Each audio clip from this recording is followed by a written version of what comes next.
But, Honorable Speaker, this article has been abused extensively by the previous regimes. Honorable Speaker, the article is intended for responsive governance.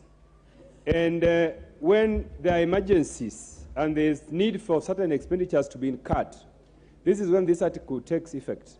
But, Honorable Speaker, the trend has been that you see government huge infrastructural projects being commenced by way of this article.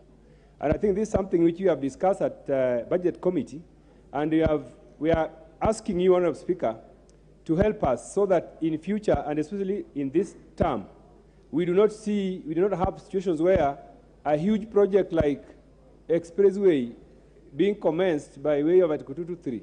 It's very sad, Honorable Speaker. Thank you. Honorable Orero, Peter.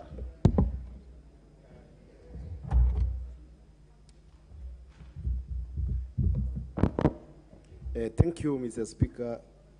I would wish to comment on those items. One, the petition by Mutoro about the amount of money used, especially towards the electioneering period.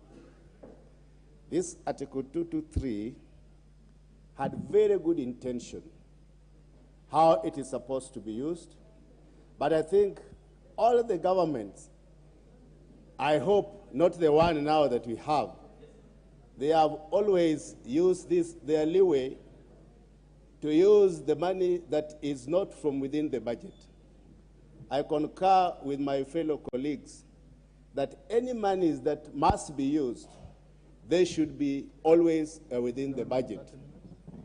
Now, about the commissioners, the petition by Dumbi, you realize that these are the commissioners which conducted the elections that just passed. However, I beseech this House that normally we don't resurrect emotions when the country is already moving on. Despite the fact that there are members' petitions, and despite the fact that this is the preliminary stages, and we are giving the J-like committee to go and look into them, give them the opportunity to be heard.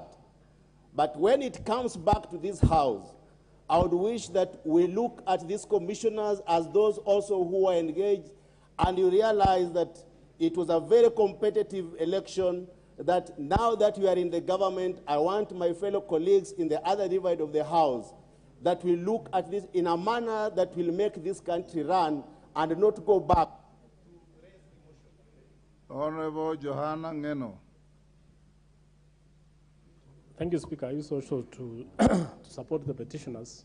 Most importantly, Mr. Speaker, is on the matter of expenditure of money that may not have been appropriated by this House. Mr. Speaker, there is a tradition